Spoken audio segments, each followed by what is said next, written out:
Welcome everyone to the latest and weekly edition here of IT and security or not news.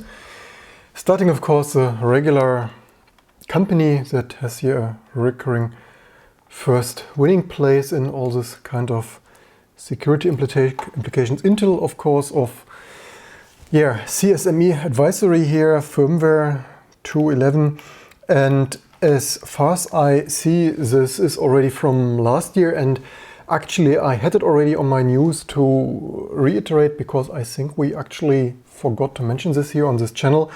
But so security vulnerability, CSME subsystem, this is of course the management engine that for those who are new here to this channel, the management engine for remote management and other direct rights management stuff, running, in case you didn't know, with Minix of all sorts in the latest years of Intel processors on an 486 or maybe Intel X1000 derived microprocessor, so a small x86, previously ARC, also microprocessor inside your super fat, supersized complex x86 processor doing some remote management theoretically. So, and of course we had already, this is not new, we had already multiple vulnerabilities, so much to having this firmware that is not open source and not controlled by us running there in below your operating system and having full access to anything.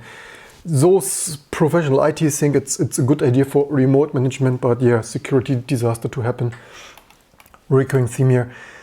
Improper authentication subsystem, also improper authentication, which probably you don't want to do it in C anymore with string compare equals 0, right? Recommendation, Intel recommends upgrading this. Also upgrading this management engine, not easy. You need your matching BIOS. It's not like some piece of software, it's melted and baked into your system BIOS, so only your vendor can usually deliver it to you unless you take some open source BIOS dissecting tools and either remove it like Intel ME disabler thing, or actually, if you desperately want it or something, merge your own binary blob updates there. Also initial release, and then of course in 2020 or 2019, actually, wait a second, this is actually initial release, actually so much to that, the date confused me. Because this is still, so also recurring theme is these bugs are so old with vendor coordinated disclosures that they are laying around here for a couple of months or quarters. So this is actually, so one step back, this is breaking news in case I didn't make it clear enough.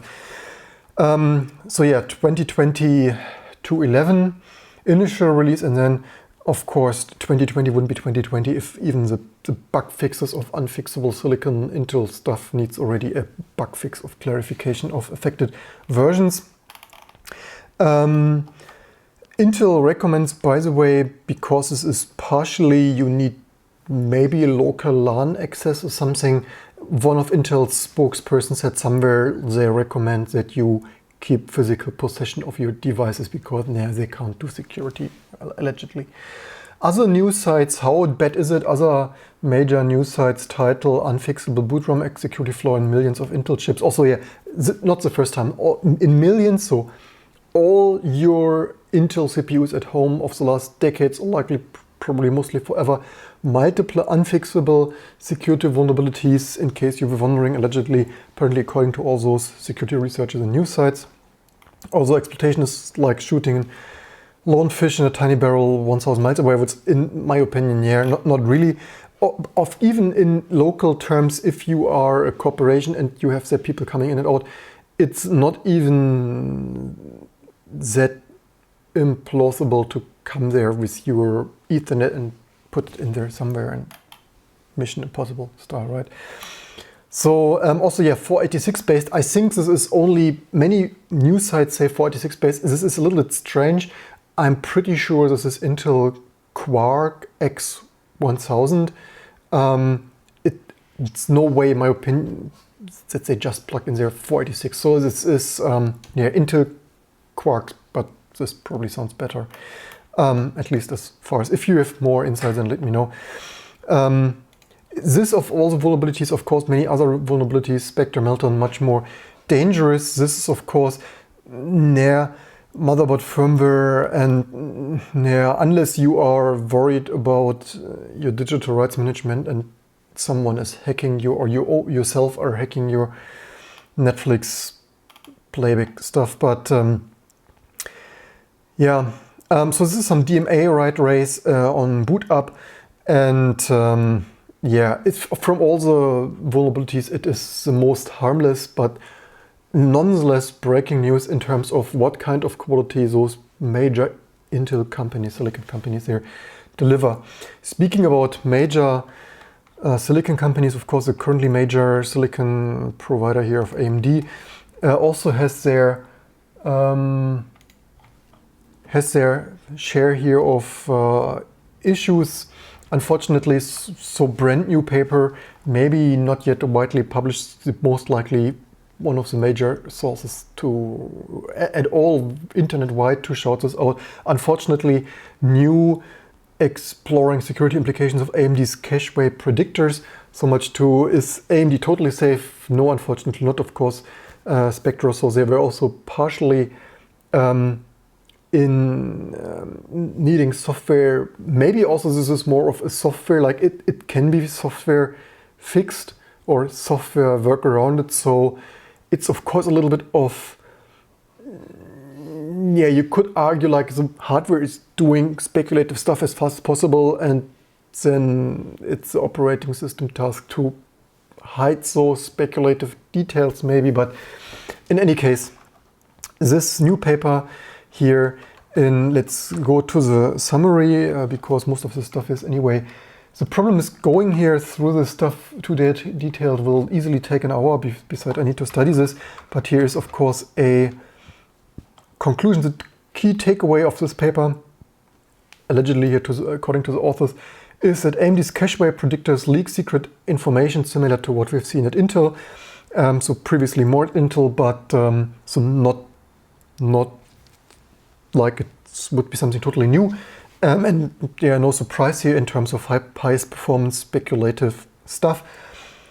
To understand the implementation details, they reverse engineered AMD's L1 decacheway predictor, leading to two novel side channel attack techniques. First, collide and probe, allowing monitoring memory access on the current logical core without the knowledge of the physical address or shared memory. Second, load and reload, obtain accurate memory access traces of applications co-located on the same physical core.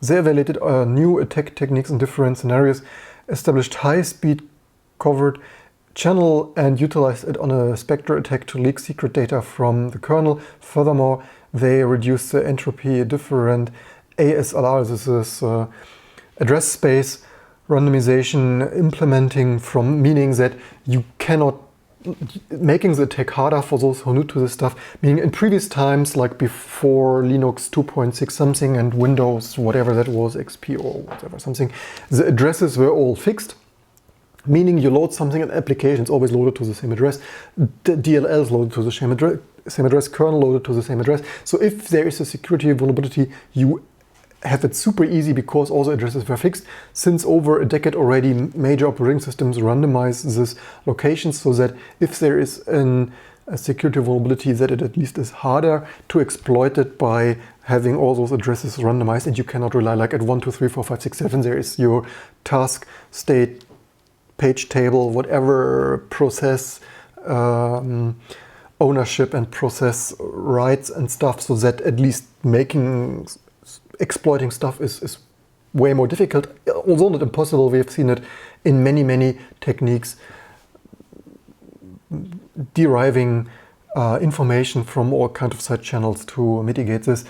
So anyway, long story short, operating systems like Linux and Windows and Mac and our own, like all of them have to up their stuff to the latest and greatest side channel attack vectors, unfortunately, certainly usually causing some performance penalty of, yeah. Anyway, details here in this paper as usual, and yeah, otherwise, also as Intel says, probably should actually Google this. Let's wonder if is here physical do they have here? Yeah, Intel says folks should install firmware level mitigation, firmware, as if this is also, in my opinion, really hilarious. These companies like Intel make it really themselves way too easy. Like, oh yeah, just install the latest updates. Like, yeah, if we would at least get it right. There are so many systems where, like all the cheap PCs or even Macs, it's not like Apple is like 6-year-old, 4-year-old Mac, that they will issue an EFI firmware update, which of course Apple is only doing very seldomly. Even Apple, so good luck finding this from Acer, Lenovo, whatever. But maintain physical procession of their platform. It's like from your device, like platform. Adopt best security practices by installing updates as soon as they become available. If I would personally, this is a double standard, right? These are the richest and biggest companies of producing this stuff, and they tell you adopt the best security practices. Like, hey Intel, if you're listening, maybe it's time that you adopt the best security practices and install the latest and greatest research stuff in your security mitigations. Anyway, in similar news, a mysterious bug, so not only Intel, AMD, but Google, of all, Google Project Zero security researcher fame. I said it before, maybe Google should stick to their own, like not only making fun out of other companies of finding bugs there for them for free or earning some millions doing so. But yeah, Google of all companies, who always says like we are the best in security or something with their monolithic Linux stuff. Mysterious bug in the firmware of Google Titan M chips, CVE 2019-9465. Those of course used in security tokens, and so extremely security sensitive. Starting with the new release of the Pixel 3, all Google Android smartphones come with a Titan M security chip on board. So this researcher here of Alex Becker apparently realized purchased also had it, so they decided to take advantage of this, trying to write an application. So security, and here we have it, of all the big companies, so always talking like Google, they are the greatest, Apple, they are the greatest, Intel, AMD, everyone is the greatest, and then it takes a normal, or not normal, I don't know, it takes at least regular developer who just wanted to write an application. So one single person by accident discovers, hey, I try to use it, some random stuff happens, and this is particular newsworthy in my opinion, because so not only is this a security chip, but also how Google in this case behaved. So discovered a bug, some strange stuff happens. He just followed the examples, like 2020 or 2019. So it started in 2019. You just try to run some examples and some random garbage happened. It's like well tested, well done Google. But what is the biggest thing here is that how Google responded, right? So he reported this, and it's Google like, yeah, we look into this, nothing happened. And let's see, so this is also my opinion for 2019 or 2020 completely unacceptable that companies behave like this, especially like Google. Google can no longer say they are the greatest and whatever if, so 2019-05 report submitted, Google responds, we're looking into it. So then Google responds, yeah, won't fix, whatever, we don't care.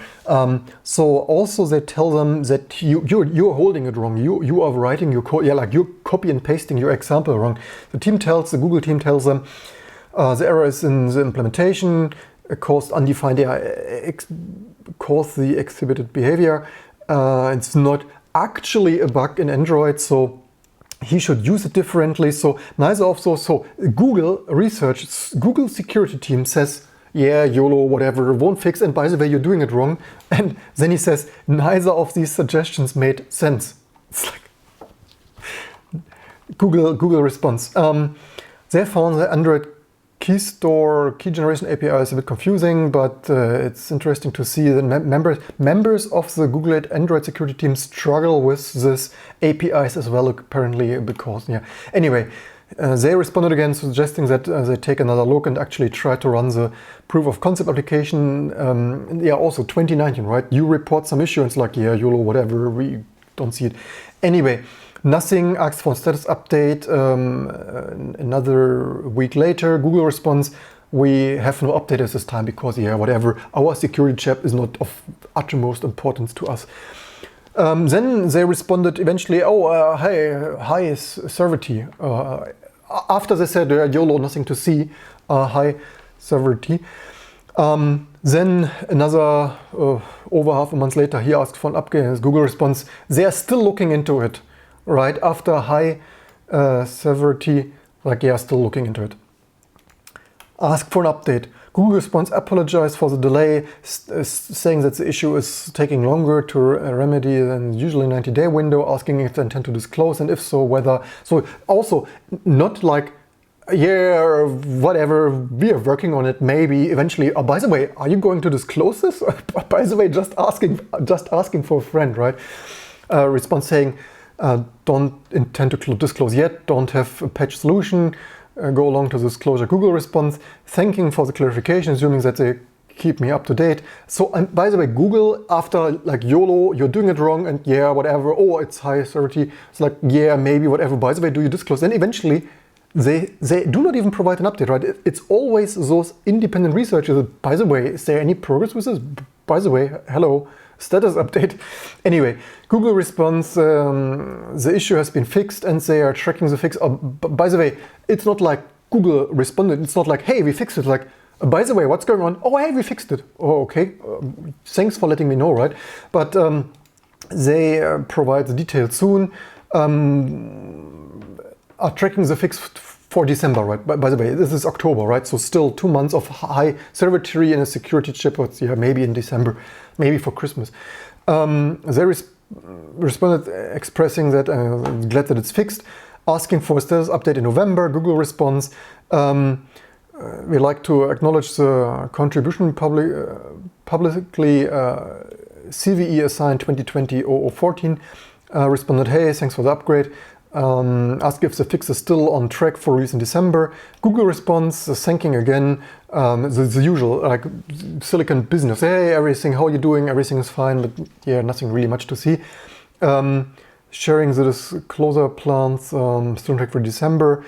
Thanks for the clarification, assuming they let the reviewer blog post first before publishing it.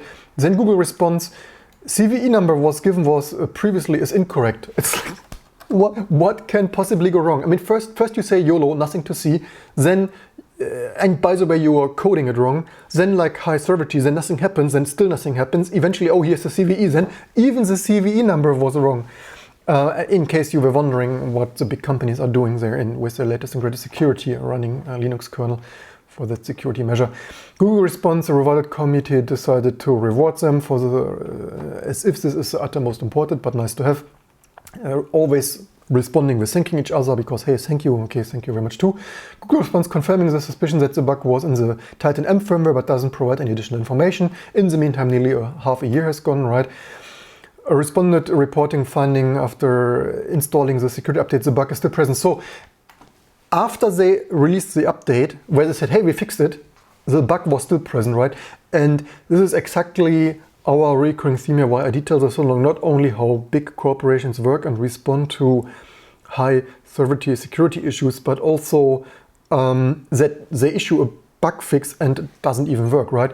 And then they responded saying they're unable to reproduce this issue, asking for an update. Google response recommending also, yeah, 2020, you are factory resetting it wrong because, of course, this update, why should this update work? It's like, yeah, have you already tried factory resetting? It's like, yeah, and the factory resets and fixed it. But just to give you an idea how security is handled in your favorite big Android vendor.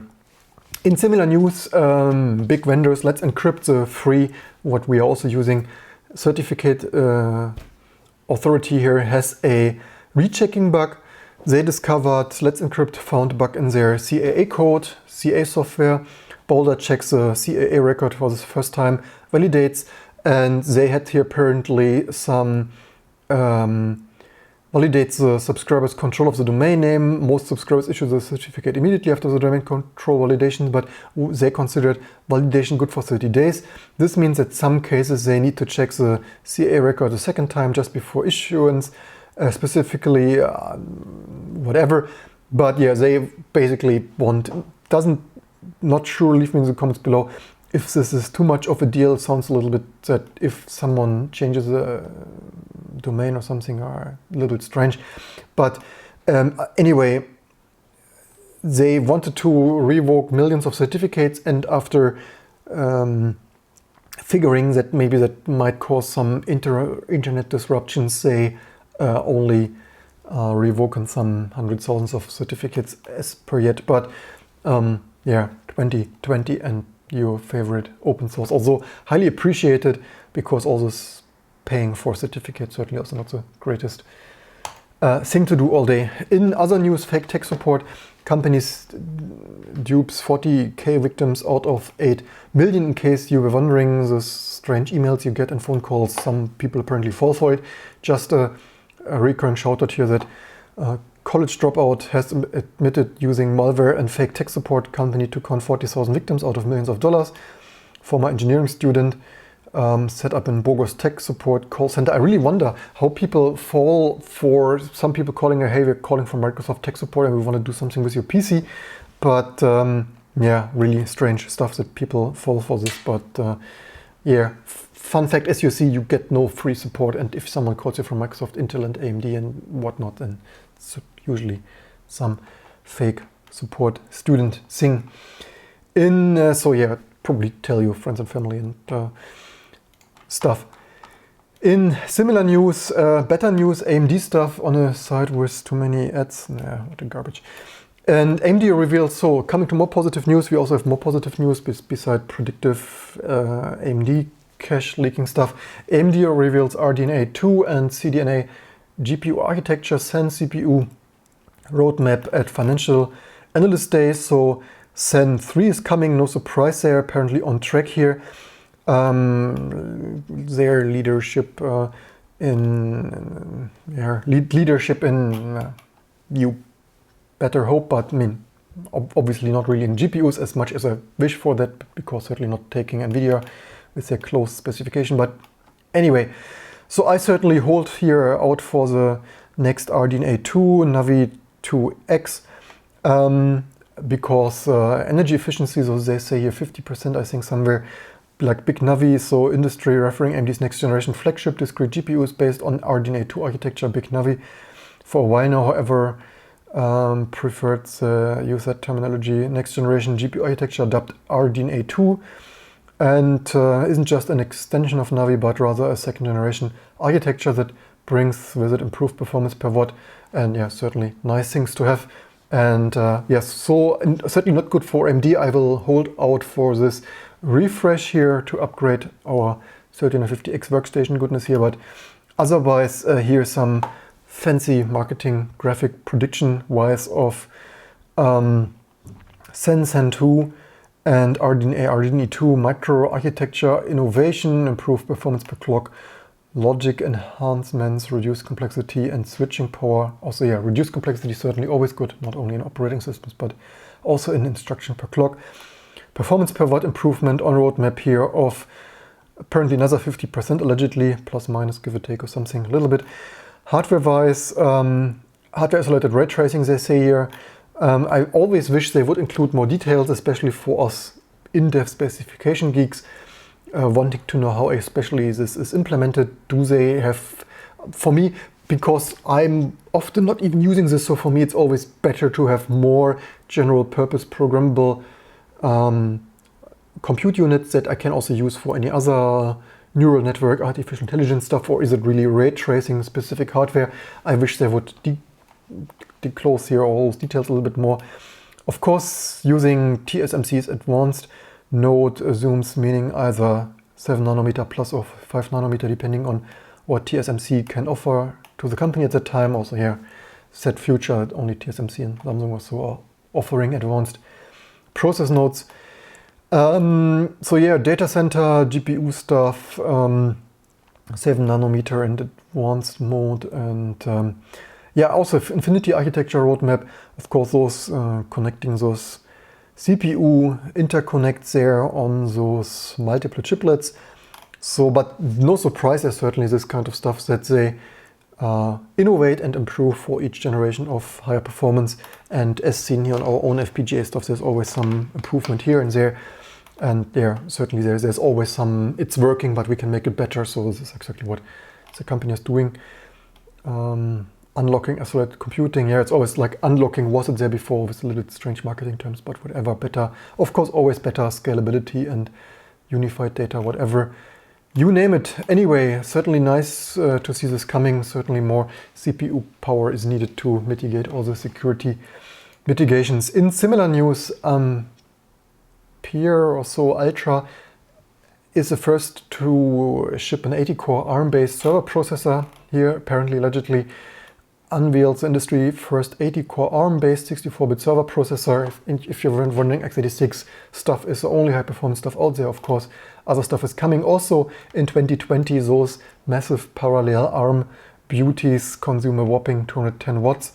So targeted such as server applications, data analytics, artificial intelligence, database storage, telco stakes, edge computing, web hosting, basically everything. And your kitchen sink certainly also can run a toaster and coffee machine. Intel dominates those with 95.5%. Not AMD has the rest. Actually, not really sure if this is still accurate. I would guess, but in the meantime, probably AMD is catching up. But René James says, your former president of Intel and CEO of Ampere, said in an interview that the chip is faster than 64-core AMD EPYC processors and Intel's mere 28-core high-end Xeon. Of course, x86 always has the penalty of the super high complexity, complex instructions and architecture, variable length encoding, hundreds, thousands of instruction variations. So at least the decode fronted is always way more complex. So with something as ARM, or in the future certainly RISC-V. So, but however, we need single instruction, multiple data instructions and architecture for that on RISC-V. But so more of this coming soon. However, the decode fronted is only a very small portion there. The biggest thing, in my opinion, probably is not the decode, but also the complexity of correctness of decoding and having those processor blocks set up so that they can process all those very complex instructions that x86 feeds into there. So it's not only the decoder, but also the later stages of micro-op implementation of having to deal with all those complexities. But yeah, so RISC-V, ARM, certainly, we will see how this is going. But yeah, RISC-V certainly has a long way to go, because not only single instruction, multiple data instructions and architecture is not set in stone. There were even two competing. So yeah, certainly in the meantime, ARM here is the best bet. For now, anyway. They're happy, they say, come out with, I think people will be surprised. And yeah, also fun fact, if any one of those companies would be happy to test them here with our Linux stuff, certainly can nicely cross-compile this and certainly load this nicely, this 80 cores of cross-compiling goodness. So if any of those companies want to send some high performance silicon our way, certainly appreciate it. In similar news, it's not just AI, the changes in the entire computing industry, says Samba Nova CEO. They apparently a stealth startup has received over 450 million to build a complete computing system of hardware and software. Co-founder Rodrigo Liang tells this news outlet that stakes are bigger than craze for AI. It's a multi-decade shift in computing, they say here, allegedly, and they want to deliver this, as far as I remember, with revolution in hardware in terms of reconfiguration. So they fairly large shift they predicted is certainly will be interesting to see. Welcome also everyone there in the audience, American Graver Devi. Certainly much appreciated. So maybe big changes are coming. There are also other stuff, not only RISC-V, but also here maybe reconfigurable hardware. They say here somewhere. So much stuff. Where is the next gen accelerators? Somewhere it was written here. So reconfigurability here, and they're able to change their circuitry on the fly. They say spatial computing language that can take programs and decompose them into operations that can be run in parallel.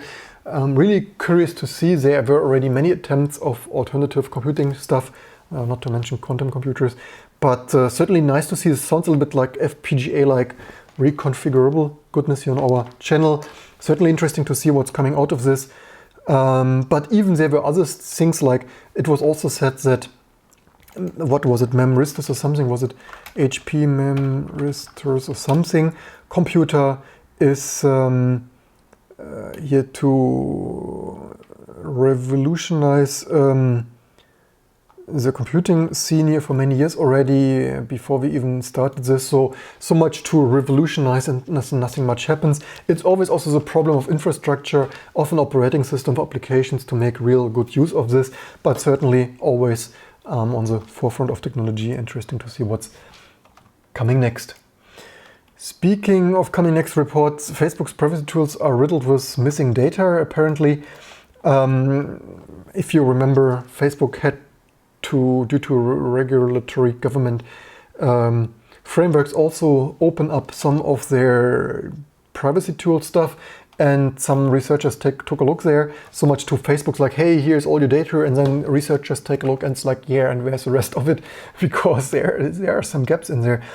Data lists are incomplete, they say here. Obvious fault in the Facebook's also, yeah, who is surprised? Raise your hand if you're surprised. Points the picture that a company that aims to place users' concerns without actually doing anything. Yeah, who is surprised? Certainly not me. Data lists are incomplete. Yeah, no surprise there. The most pressing issue with Facebook's downloadable privacy data is that it's incomplete. They say their ads and businesses investigated. Download your information page, which purports to tell users advertisers have been targeting them with ads of Facebook data is misleading. Facebook's most recent act of transparency is of Facebook activity tool, which allows users to see and control data, yada yada. So nothing to see there. Facebook's supposed attempts at increased transparency do very little to actually help users understand what the company is doing. Also, yeah, who is actually looking into this, right? It's one thing to say, here is some data, and then in reality, 98% of the regular users, like YOLO, whatever, there's a cat picture. I don't even, I don't think about this. I don't take a look there. I don't even do any research. So much to forcing companies to open stuff, and in the end, nobody really cares anyway. But yeah, just in case you were wondering. Looking up the story, I actually found another one that we probably didn't mention last year in September already. There was some study, actually because someone else recently told me, hey, if you heard about this, Facebook is always listening to you, and me like, no, I'm not using Facebook, but wanted to give a shout out here. Apparently this study found, however, some news sites quoted this also incorrectly, right? So much to major news sites telling, hey, Facebook is listening, when in reality it's not even true. So this study found, they did here a study, also here, the first thing what I was thinking, like analyze the data that's going out of the app, obviously, right? And that's also what they did here somewhere. So Android data usage, okay, Google, megabytes over 30 minutes. So if you're running okay Google stuff, certainly sending quite some, whatever, 60 megabyte, or what this is here, apparently to Google. Fun stuff, right? In case you were wondering how much audio data they are sampling, and the rest of the apps were not really doing this. So this is actually a little bit of a fake news.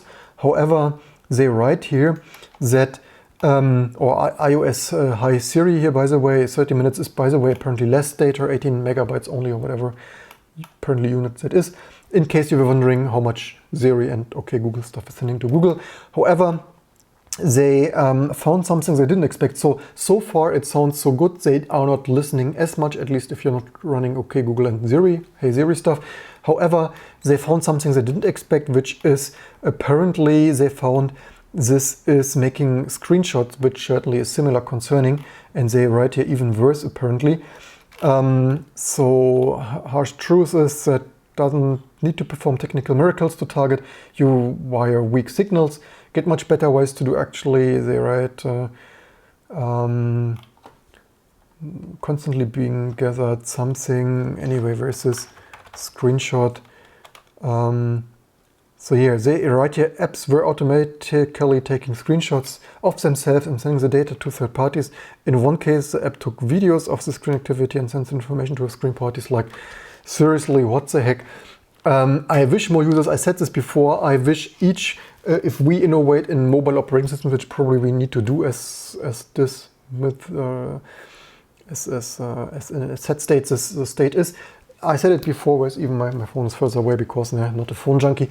I said it before, like to slide up from the top or something, like notification center settings stuff. And I said it a year ago already, have all the connections listed there.